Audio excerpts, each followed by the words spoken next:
Well, that was definitely an ugly win, wasn't it? Welcome everybody back to another edition of Bobcat Corner Live, the live stream edition.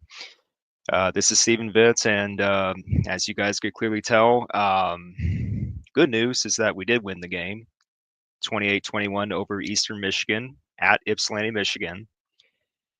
However, and I mean however, there are still some things that we did not do and some things that I wish that we did not do, but we ended up doing.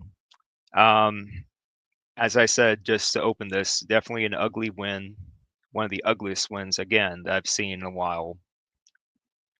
And let's just get right to it. Um, obviously, I'm going to stay calm about this, but there are some things I just got to be honest about after watching this game unfold the way that it did. Uh, so, guys, pull up a seat. If you're here in the chat, feel free to leave messages. So let's just get started here. Now, running down through the stats of Eastern Michigan back on Bobcat Corner, episode 68, I did mention Noah Kim, the starting quarterback for Eastern Michigan, that although you can't necessarily compare him to Parker Navarro when it comes to scrambling ability, Noah Kim has demonstrated that off and on, occasionally, he can take it in and run by himself, which he did a little bit of in this game. And speaking of Noah Kim, he's somewhat of a dual threat kind of quarterback himself. And in the first quarter of this game, Kim, he opened it up. He passed it to Nick Devereaux, wide receiver for Eastern Michigan, for a 38-yard touchdown reception. Made it 7-0 Eastern Michigan. So the Eagles struck first in this game. That was with 11 minutes, 7 seconds to go in the first quarter. So, yeah, not a good start, of course, for the Bobcats in this game. Um, in the first quarter in general, before I go any further, guys, it was just sloppy. It was just really sloppy. Again, we were off, we were asleep. It's more of the same stuff that I've seen throughout the regular season so far this year. That again, I wish we would not keep repeating over and over again. But unfortunately, in the first quarter of this game, some of the same stuff, the bad habits that we've had, they showed themselves again in this game, unfortunately. So, not a fan of the first quarter by any means. Slow to develop on offense, and defense obviously kept giving up plays such as that 38-yard touchdown pass. It is what it is.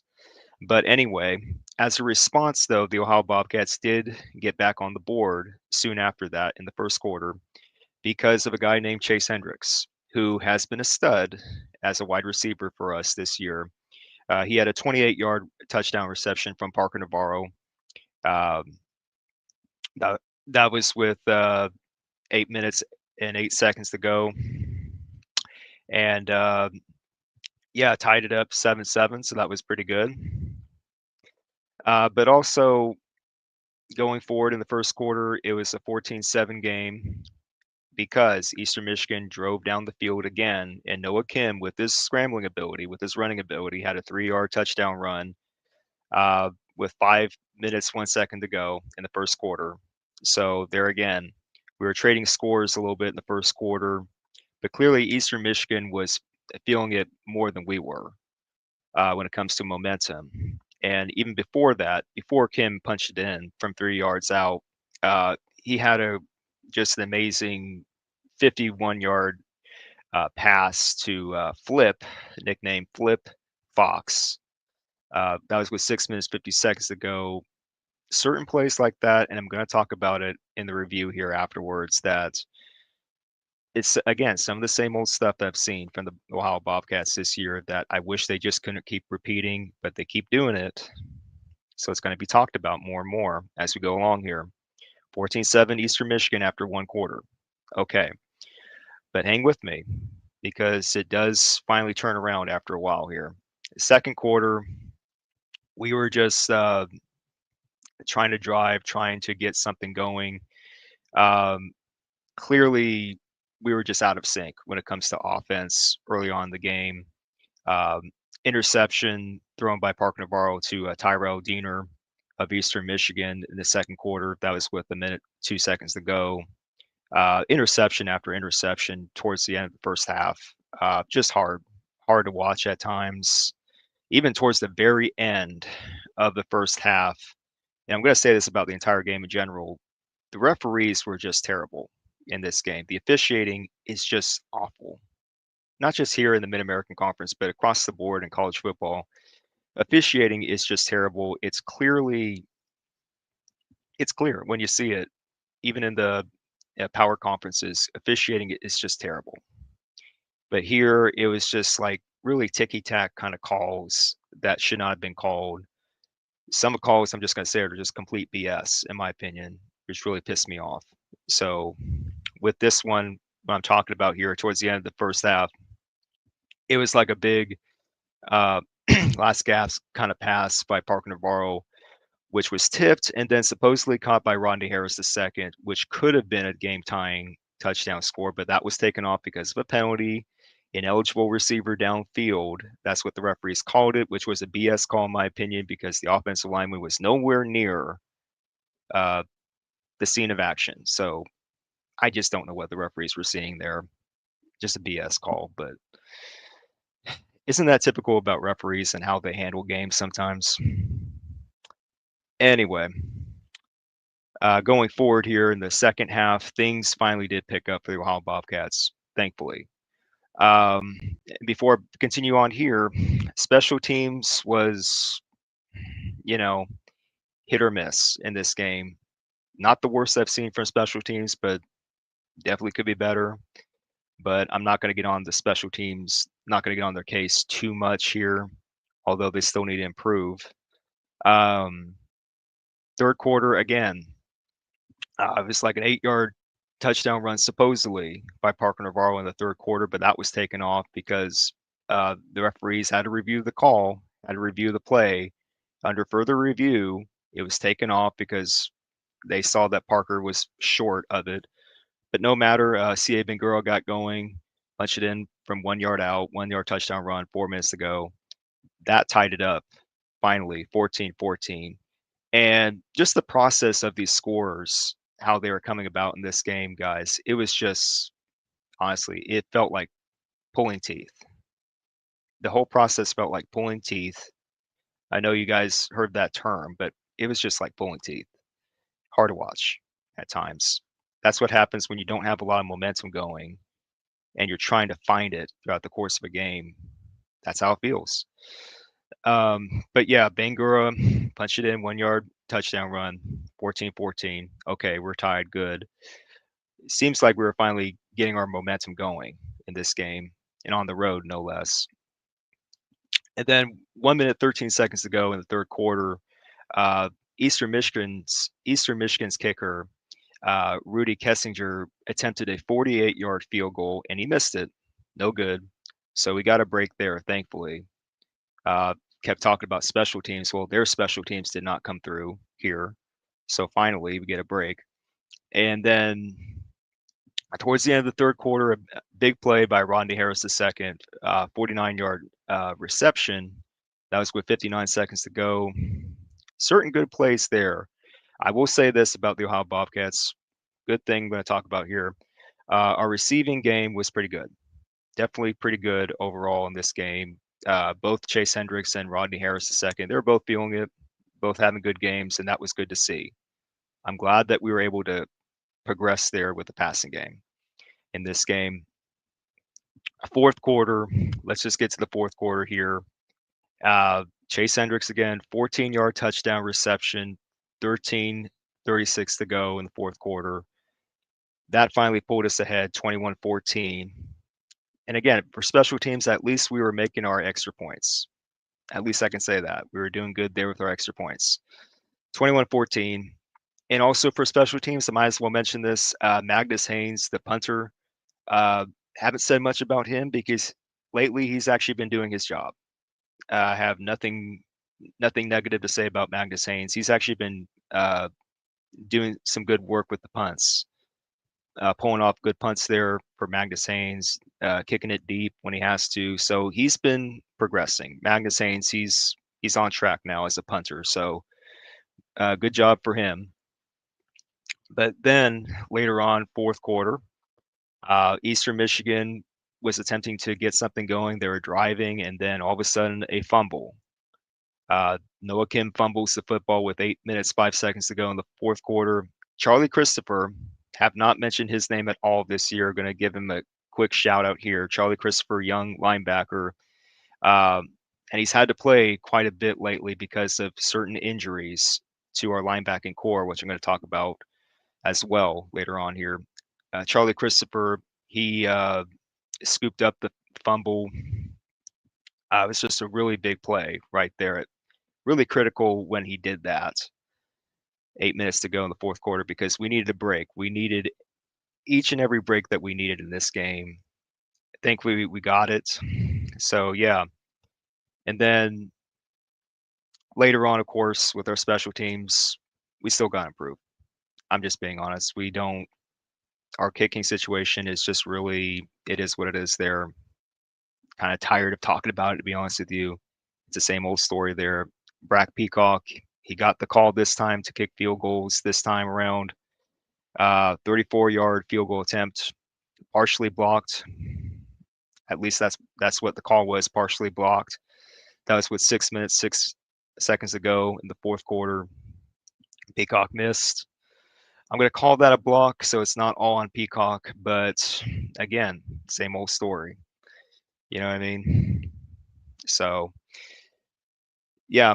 And before I continue on with this last action of the game, injuries have been really hurting us lately, especially when it comes to wide receivers and linebackers. We've been missing quite a bit of talent there for both the linebackers and wide receivers.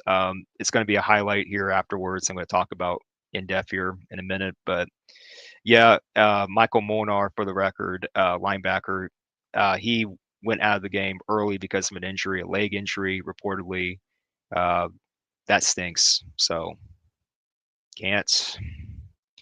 I mean, you can only do so much when it comes to handling all these injuries. So I am going to talk about that in a minute.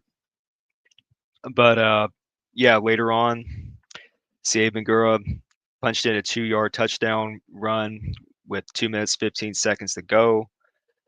Put the Ohio Bobcats up 28-14, thankfully, and that gave us just enough cushion to pull away with this victory, even though, and I'm going to say this, even though Eastern Michigan managed to get another score on us to make it 28-21 with a 17-yard touchdown reception by Nick Devereaux again, and he had a good game for the Eagles.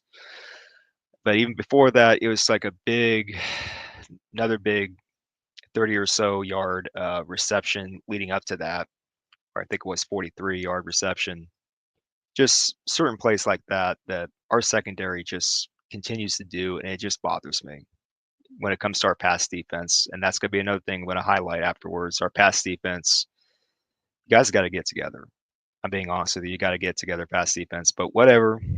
End result was good. It was a happy ending after all. Ohio Bobcats win 28-21. The Bobcat flag is behind me. We won. Good job overall. But there are things that we really need to fix. And we still haven't fixed it. We got 4 games to do it, 4 games left to do it. Let's just hope they get fixed. But anyway, individual stats, let's get to it. Eastern Michigan, let's start with them first. The home team, Eastern Michigan, with their great field. A lot is said about their great field up there in Ypsilanti. I was like, ugh, hard to watch there just by the great field alone. But anyway, Noah Kim, he had a good day by his standards again. 21 out of 30 completions for 259 yards, 2 touchdowns in the air. On the ground, he had 8 rushes for 30 yards, 1 touchdown. So again, when he had to take it in and run it himself, he did. He did fairly well, all things considered, Noah Kim.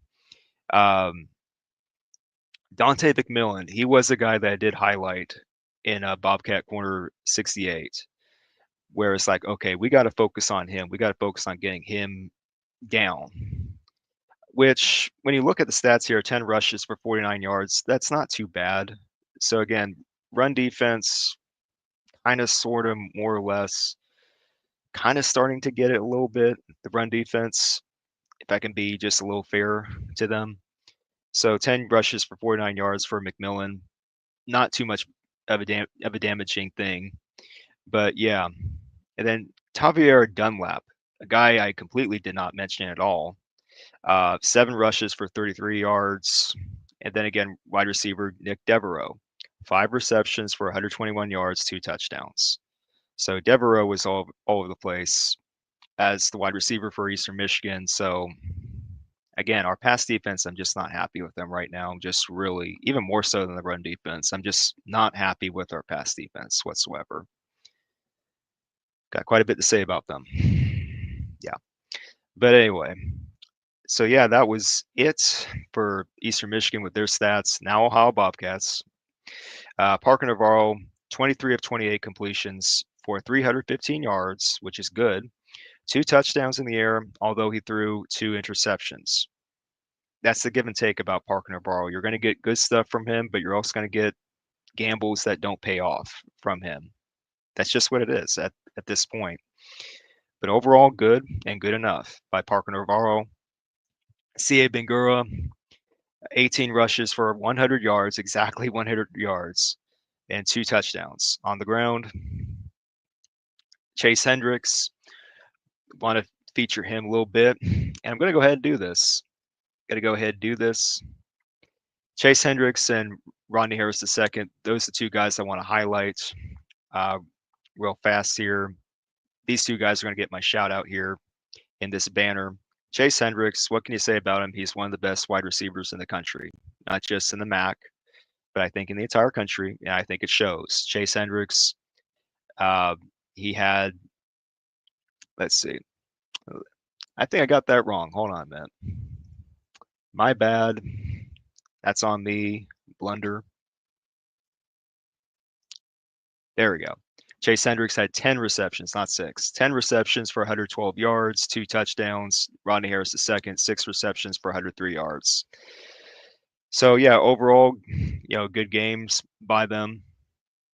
And yeah, our passing game came through, thankfully. Yeah, I could tell that there's good chemistry here between Parker Navarro and Chase Hendricks when it comes to passing the ball.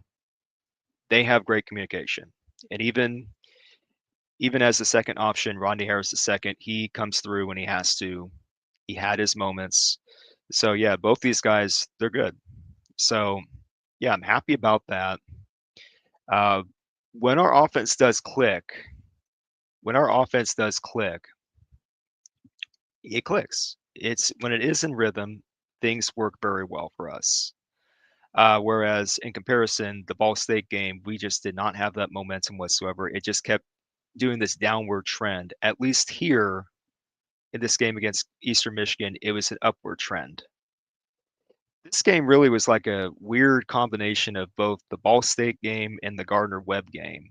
If you guys remember that, the Gardner Webb game, quite a few weeks back, it's like a weird combination of those 2 games here in this game. At least thankfully won this game. I'm going to show the final score here. Ohio 28, Eastern Michigan 21. So we improved to 5-3, and we improved to 3-1 in MAC play. And that's going to be critical going into a week and a half from now, which we're going to get to at the very end of this stream.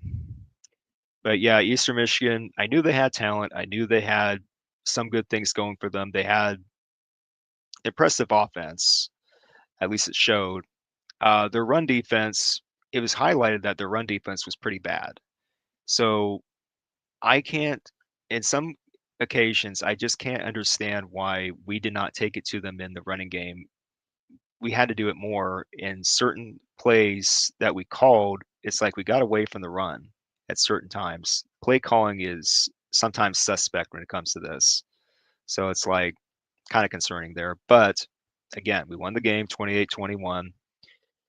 So now I'm just going to get to certain things I'm going to highlight here. I have to get to it. I have to say what I have to say. Again, want to say this as a disclaimer. Happy we won. We got it. And I'm also going to say this to be fair in the to be fair category. Injuries are a factor. And I mentioned it earlier about Michael Mornar going down with a leg injury. He went out of the game early. At least we got back Jack Freeze, linebacker Jack Freeze. He had not played since the West Virginia game way back when we finally got him back, Jack Freeze. So that was good, but then we basically made a trade, got back Jack Freeze, and we lost Michael Molnar. So the depth is a problem. The depth is a problem at linebacker, which makes me wonder if we're going to have to do some certain tweaks with our defensive alignment. Because normally we run a 4-2-5, may have to do something different along those lines. I keep saying it and I keep thinking it 5-1-5. And I know that sounds crazy, but something that should be pitched to the defensive side of the coaching staff is like, guys, if you're very thin at linebacker as you are right now, you should probably think about a 5-1-5 to buffer everything because the linebackers need a lot of help. They need help just getting off the field and just getting relaxed. And they keep getting hurt like this. And also with the wide receivers, we lost Max Rodarte in that Gardner Webb game. And and Dom DeWart, he was a no-show in this game because of injury. It was just, when we get hit by injuries, it shows. And linebacker and wide receiver, those are the two positions, especially that we've been getting hit by with the injuries. They are a factor.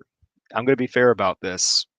This is a factor that's playing a part into some of our struggles right now. When injuries start piling up the way that they do for any team, not just the Ohio Bobcats, but any team out there in college football, it starts showing after a while. So I want to be fair about that. I just want to acknowledge that injuries are a factor. So I'm giving our guys a break when it comes to that. Injuries happen. So yeah. However, there are a couple of things I do need to keep talking about, and they're not so good. I'm going to stay calm about this, but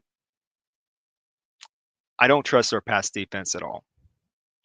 And what I mean by that is if you watch the game, if you go back and watch this game, uh, Eastern Michigan on offense had their way at some points in this game, especially early on in the first half.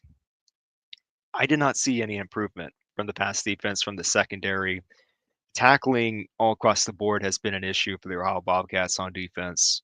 Uh, Secondary did not help with that either, with tackling. Blown assignments, still.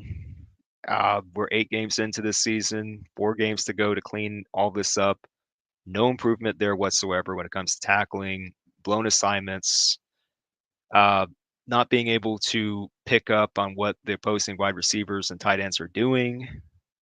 That's a concern. It's still going to be a concern until the Bobcats show that they can clean all that stuff up.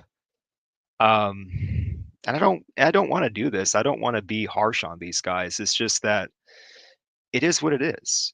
I mean, play it back. When you watch the film, when you watch the tape of this game, it is what it is. Our secondary, cornerbacks, safeties, nickelbacks, they're just not doing what they have to do to stop this. I mean, I just read off to you guys, 38-yard touchdown reception, 17-yard touchdown reception, big plays for 51 yards. Guys, it's not good enough. I'm being honest with you guys right now. If anybody in the secondary for the Ohio Bobcats ever listens to this, I'm just telling you guys straight up, not good enough. Not good enough, period. End of discussion. And you guys got 4 more chances. You got 4 more games to prove that you're going to clean this stuff up. Otherwise, you're not going to. And it sucks. It really does. It sucks if that's the case because it's like you guys had all this talent and all this potential to make something happen, and then you're still doing the same old stuff where the communication's not there, blown assignments happen, there's breaks in coverage, and the opposing wideouts and tight ends, they just break free for whatever reason. It's really frustrating. But anyway, I don't trust our pass defense at all because if this is what we're going to expect for the next 4 games, then we don't have a chance. If we don't clean any of this up with the pass defense, with uh, just giving up 20, 30, 40-yard, even 50-yard passes, then we're in trouble. We're in deep trouble against our next opponents. which I'm going to be talking about in a minute. But it's really bad. This pass defense is not going to be good enough for the next 4 games.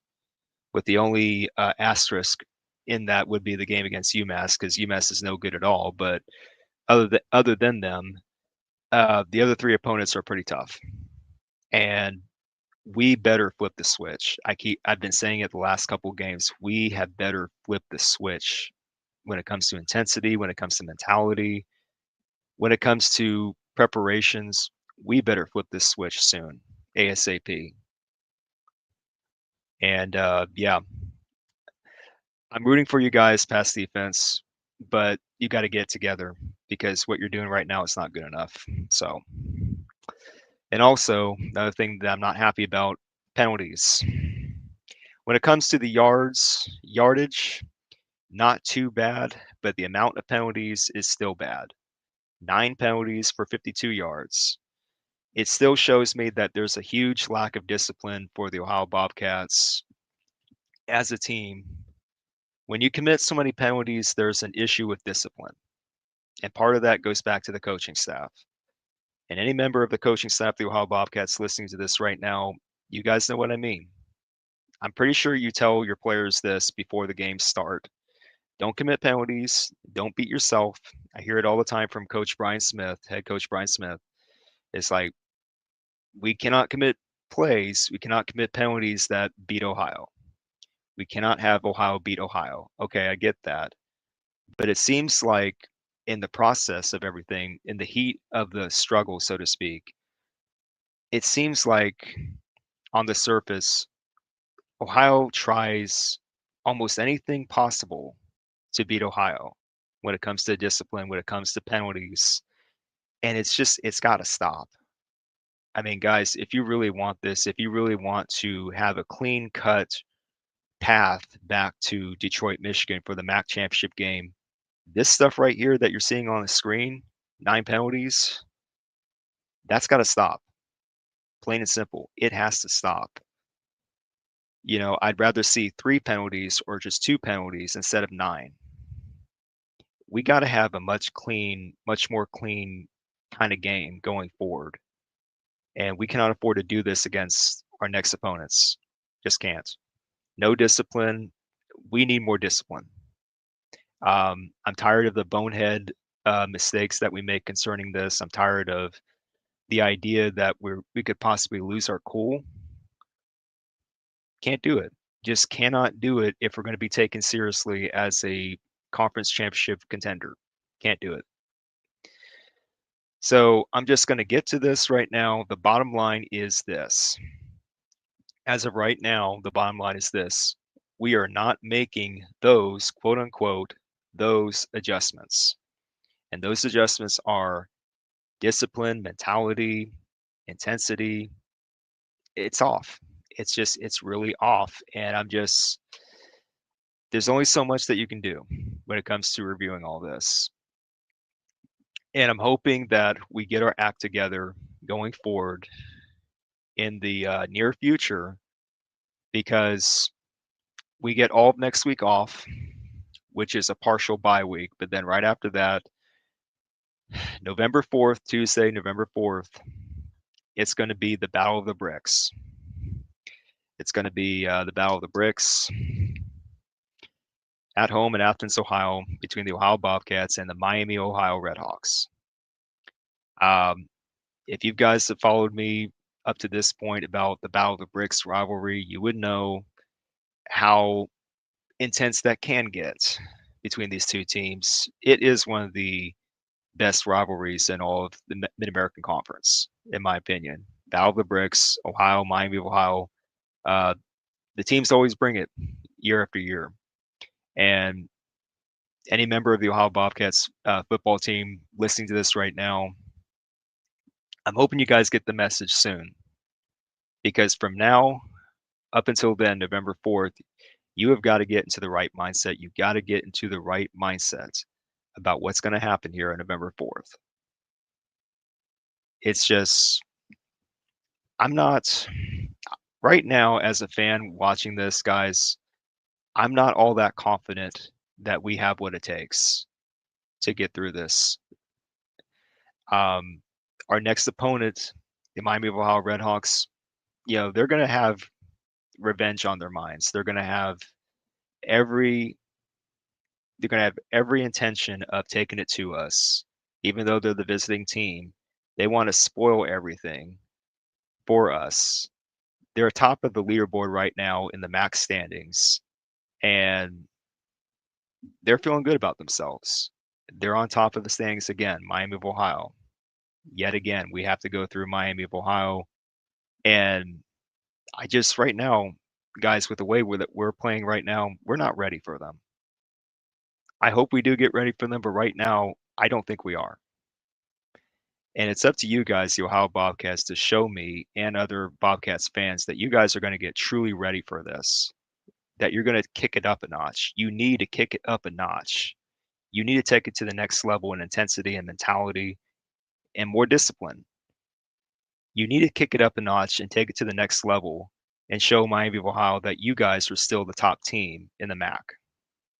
But right now, I'm just being honest, you guys are all over the place with how you're playing. And just getting by in games like this, it's not going to cut it. Long-term big picture, it's not going to cut it. So 28-21, we did win the game. We beat Eastern Michigan, but we should have beaten them by more points, if you want me to be honest with you. So yeah, injuries are a factor. They are.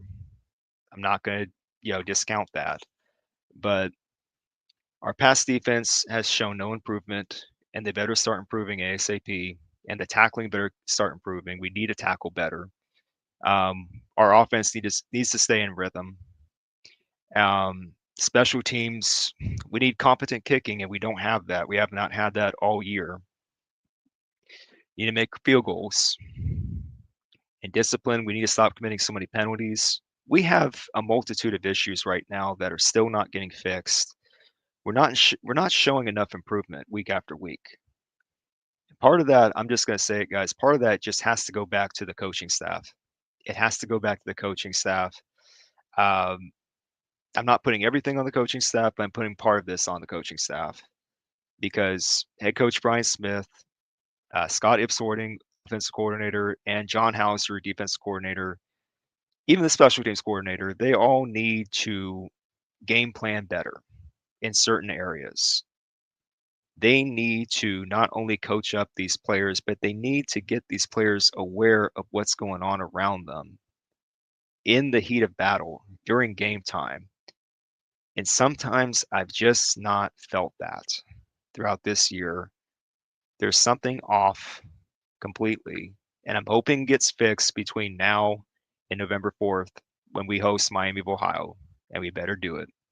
Sure as heck, we better do it. So I'm thinking this edition of the Battle of the Bricks game, November 4th, I think this is really our last call, our final exam, so to speak. If we're going to go on one last run here, if we're going to get on that run to get back to Detroit for the MAC championship game, it has to start there. Battle of the Bricks. We have got to kick it up a notch. Just got to do it. Anyway, for those of you who did indeed catch some of this game or all of this game between Ohio and Eastern Michigan, let me know your thoughts in the comment section. And hold on, we got a comment. 832. Bobby Mansfield. Let's show his comment. Just joined into live stream, but remember what I said last week about special teams is going to cost us a MAC championship. Yeah, still not happy about special teams, Bobby. Duly noted. Again, thankfully the punting has come around, but the kicking, the field goals, extra points, that's still a big issue. Yeah, remember what I said last week about special? Yeah. Either Brack Peacock or David Dellenbach, they better get their heads on right. One of them better get their heads on right and start kicking field goals and start figuring out what it is to be an actual kicker in a football game. Because for the life of me, I don't know what they're seeing. I don't know what they're thinking right before they make their kicks. There's just something not right. And our special teams coaches, they really need to get a grip of this as well. Let's see. Another comment by Bobby Mansfield. I should say kicking now because you are right. Punting and coverage was excellent. Yeah. Thankfully, in that sense, special teams did not get in the way too much. We did not do anything stupid like do a squib kick or anything like that. So, in that sense, we did improve with our special teams. But yeah, field goals, chip in field goals that we should be getting, like I said earlier, back on what was it? Oh, yes, fourth quarter when Brack Peacock was trying to kick that 34-yard field goal. I was like, dude, just get that field goal. Because if he makes that field goal, it's 24-14 instead of 21-14. It's certain stuff like that that just drives me crazy. So yeah, it should say kicking now. Yeah. Thanks for the comments, Bobby Mansfield. I really appreciate it. But yeah, back to our bottom line, it's like certain adjustments that we have to start making because I guarantee you guys right now listening to this, Miami of Ohio is not going to give a crap about our issues. They just won't. So if you really think that this is good enough, any of you associated with the Ohio Bobcats football team right now, if any of you think this is really good enough, it's not. And it won't be against Miami of Ohio. So please get these things fixed. Discipline with the penalties, tackling with the defense, kicking field goals, and hoping that the offense stays in rhythm. Yeah, there are certain things that we still need to get fixed. This is it. I think this is our final exam, so to speak, going into that Battle of the Bricks game against Miami of Ohio. We better beat the Redhawks. They're out for revenge. Knowing what we did to them last year, uh, I mean, this is it. Last 4 games of the season. We have 4 games to go in this season.